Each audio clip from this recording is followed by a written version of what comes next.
दोस्तों, ये मूवी एक ऐसे लड़के की है जो कि एक बहुत बड़ा लड़कीबाज होता है और पलक झपकते ही वो किसी भी लड़की को आसानी से पटा लेता था। लेकिन एक दिन उसके साथ कुछ ऐसा हुआ जिसके बाद उसने कसम खा ली कि वो 40 दिनों तक किसी भी लड़की को हाथ तक नहीं लगाएगा। अब उस लड़के के साथ ऐसा क्या हुआ था और क्या वो अपनी कसम को पूरा कर भी पाता है या नहीं, चलिए जानते हैं। तो मूवी की शुरुआत में हम मैट नाम के लड़के को देखते हैं जो अपनी एक्स गर्लफ्रेंड निकोल की फोटोज को डिलीट कर रहा था। इसके बाद वो अपने भाई के पास जाता है जो कि एक चर्च में फादर बनने की ट्रेनिंग ले रहा था। फिर मैट उसे बताता है कि मैं निकोल को भूलना चाहता हूँ और उसे भूलने के लिए मैं हर रात एक नई लड़की के साथ इंटीमेट भी होता हूँ, लेकिन इसके बाद भी मैं उसे भूल नहीं पा रहा। मैट उसे ये भी बताता है कि इंटीमेट होते हुए मुझे मेरे घर की दीवार पर क्रैक पड़ता हुआ दिखाई देता है, जिस वजह से मैं उस लड़की को चरम सुख का आनंद नहीं दे पाता। अब मैट के भाई को उसकी बातें समझ नहीं आ रही थी, इसलिए वो उसकी कोई हेल्प नहीं करता और उसे घर जाने के लिए कहता है। फिर रात को मैट अपने दोस्त के साथ एक क्लब जाता है और वहाँ पर वो पलक झपकते ही एक लड़की को पटा लेता है। आगे जब वो उस लड़की के साथ इंटीमेट हो रहा था तो उसे फिर से अपने घर की दीवार पर क्रैक पड़ता हुआ दिखाई देता है, जिसकी वजह से वो बहुत ज्यादा डर जाता है और उस लड़की को वहाँ से भगा देता है। अगले दिन मैट अपने ऑफिस जाता है जहाँ पर वो एक वेब डिजाइनिंग का काम करता था। तभी वहाँ पर उसका एक दोस्त आता है जो उसे बताता है कि उसकी एक्स गर्लफ्रेंड निकोल की शादी किसी और से हो रही है। अब ये सुनते ही मैट वहाँ से भागकर निकोल के पास जाता है और उसकी एंगेजमेंट होते हुए देखकर वो बहुत ज्यादा दुखी हो जाता है। पर तभी वो बाहर एक लड़की से टकराता है और उसे भी कुछ ही सेकंडों में पटा लेता है। आगे वो वापस अपने भाई के पास कन्फेशन के लिए जाता है और उसके सामने ये कसम खाता है कि वो 40 दिनों तक न तो किसी लड़की के साथ इंटीमेट होगा और न ही अपने हाथ का इस्तेमाल करेगा। पर इस पर मैट का भाई उससे कहता है कि रहने दो, तुम ये काम नहीं कर पाओगे। लेकिन मैट इस चीज को लेकर बहुत ज्यादा सीरियस था और वो अपने भाई से कहता है कि मैं ये काम करके ही रहूंगा। आगे घर आते ही मैट अपने कमरे से सारी गंदी वीडियोस और मैगजीन को हटा देता है जिनको देखकर वो अक्सर गंदे काम किया करता था। अब उसका पहला दिन तो बहुत अच्छे से निकल जाता है, पर फिर अगले दिन उसका एक दोस्त रायन उसके पास आता है और उसे कहता है कि तुम मेरे साथ क्लब चलो। लेकिन मैट उसे मना कर देता है और कहता है कि मुझे लॉन्ड्री जाना है। फिर शाम को लॉन्ड्री में मैट की मुलाकात एरिका नाम की एक लड़की से होती है और एरिका उसे देखते ही उस पर लट्टू हो जाती है। पर तभी मैट को अपनी कसम याद आ जाती है और वो एरिका के सामने गूंगा बनने का नाटक करता है। फिर जाने से पहले एरिका उससे कहती है कि अगले हफ्ते हम फिर से मिलेंगे। अब मैट जैसे तैसे करके अपना एक हफ्ता निकाल देता है, लेकिन फिर एक दिन मैट के दोस्त रायन को उसकी मैगजीन्स कचरे में पड़ी हुई मिलती है और वो मैट से पूछता है कि ये क्या है, तुमने अपने अनमोल खजाने को कचरे में क्यों डाल रखा है। अब मैट उसे बताता है कि मैंने ये कसम खा रखी है कि मैं 40 दिनों तक किसी भी लड़की को हाथ नहीं लगाऊंगा। अब ये बात अगले दिन मैट के ऑफिस में जंगल में लगी किसी आग की तरह फैल जाती है। यहाँ तक कि ऑफिस के लोग मैट पर सट्टा भी लगाते हैं कि अगर मैट 40 दिनों से पहले किसी लड़की के साथ इंटीमेट हो गया तो जीतने वाले को पैसे मिलेंगे। इसी दौरान मैट का एक दोस्त उस सट्टे को इंटरनेट पर डाल देता है और मैट की ये बात हर जगह पर फैल जाती है। तभी मैट के ऑफिस की कुछ लड़कियां आपस में इस शर्त को लेकर डिस्कस कर रही होती है और तभी उनमें से एक लड़की कहती है कि मैं अभी जाकर मैट के साथ इंटीमेट होकर आती हूँ। आगे वो लड़की मैट के पास जाकर उसे उकसाने की कोशिश करने लगती है, लेकिन मैट वहाँ से भाग जाता है। फिर शाम को मैट लॉन्ड्री में जाता है जहाँ पर उसे फिर से एरिका मिलती है।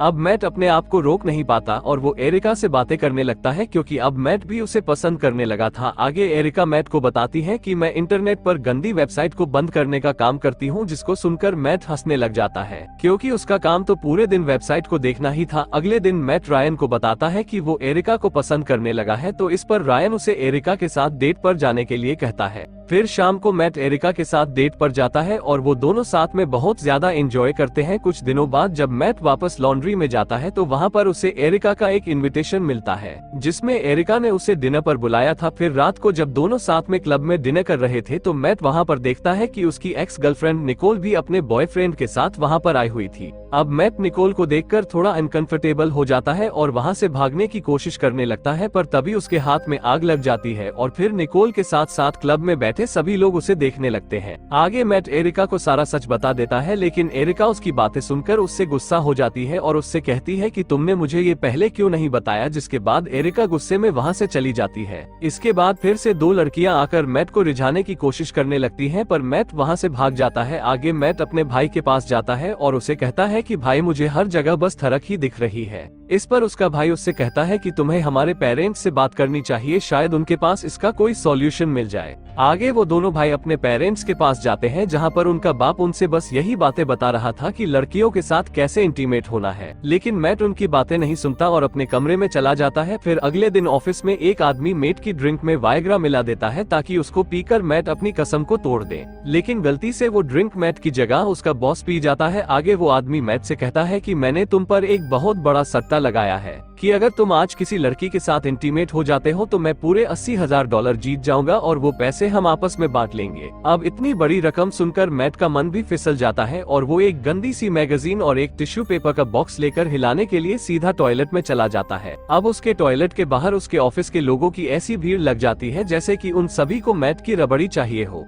फिर मैट जब टॉयलेट में बैठा था तो उसे पास वाले टॉयलेट में से किसी की आवाज सुनाई देती है और ये आवाज उसके बॉस की थी, जो मैट की तरह ही सेम काम करने आया था। क्योंकि उसने जो ड्रिंक पी थी उसकी वजह से उसका हथियार बैठ ही नहीं रहा था। बाहर मैट का दोस्त खुशी के मारे डांस कर रहा होता है, क्योंकि अगर आज मैट ने ये काम कर दिया तो उसका दोस्त ये शर्त जीत जाएगा। पर तभी मैट को अपनी कसम याद आ जाती है और वो पीछे की खिड़की खोलकर वहां से भाग जाता है। इसके बाद मैट एरिका से मिलता है और पूरी रात उसके साथ एंजॉय करता है, लेकिन सिर्फ बिना इंटीमेट हुए। फिर अगले दिन जब मैट अपने ऑफिस आता है तो सभी ऑफिस के लोग ये नोटिस करते हैं कि मैट का हथियार बार बार खड़ा हो रहा था। अब ये चीज उसका बॉस भी देख लेता है और वो मैट को वापस घर भेज देता है। फिर घर पर मैट से मिलने निकोल आती है और वो उसे बताती है कि मैंने अपने बॉयफ्रेंड से ब्रेकअप कर लिया है, इसलिए अब तुम मेरे साथ जो चाहो वो कर सकते हो। लेकिन मैट उसके साथ कुछ भी करने से मना कर देता है और उसे वहाँ से जाने के लिए कहता है। इसके बाद हम क्रिस को देखते हैं जो निकोल को बताता है कि मैट अब एरिका से प्यार करता है और जब उसके 40 दिन पूरे हो जाएंगे तो मैट एरिका के साथ पूरी रात इंटीमेट होगा। अब ये सुनते ही निकोल उससे कहती है कि मैं 40 दिन पूरे होने से पहले ही उसकी कसम तुड़वा दूंगी। अब फाइनली 40वां दिन आ जाता है और हम देखते हैं कि मैट का छोटा हथियार काबू से बाहर हो चुका था और वो बैठने का नाम ही नहीं ले रहा था। अब मैट अपने हथियार को काबू करने के लिए उस पर ठंडा पानी भी डालता है, पर इससे भी उसे कोई फर्क नहीं पड़ता। अब मैट में हवस ज्यादा बढ़ चुकी थी कि उसे हर लड़की में सिर्फ मिया खलीफा ही दिख रही थी। अब इससे बचने के लिए मैट अपने भाई के पास जाता है, पर तभी वो देखता है कि उसका भाई भी चर्च में एक नन के साथ इंटीमेट हो रहा था। फिर मैट वापस अपने घर आ जाता है, जहाँ पर उसका दोस्त उसके लिए एक डांसर लेकर आता है और वो उसे मैट के सामने नंगा नाचने के लिए कहता है।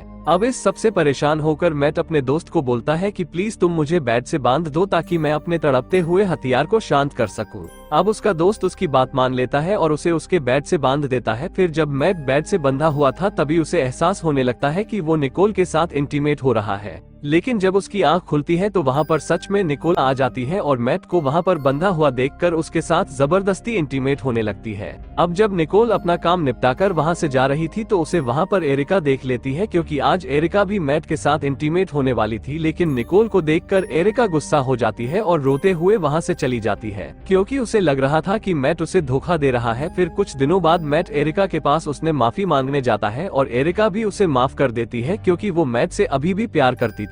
जिसके बाद वो दोनों एक दूसरे को किस करने लगते हैं। फिर अगले दिन वो दोनों एक दूसरे के साथ इंटीमेट होते हैं और उनके रूम के बाहर हम देखते हैं कि मैट के दोस्त आपस में सट्टा लगा रहे थे, लेकिन इस बार सट्टा इस बात पर था कि मैट कितनी देर तक एरिका को ठोक पाएगा। फिर मैट वहाँ से बाहर आता है और कहता कि मुझे 2 घंटे हो चुके हैं। और दोस्तों, इसी के साथ ये मूवी यहीं पर खत्म हो जाती है।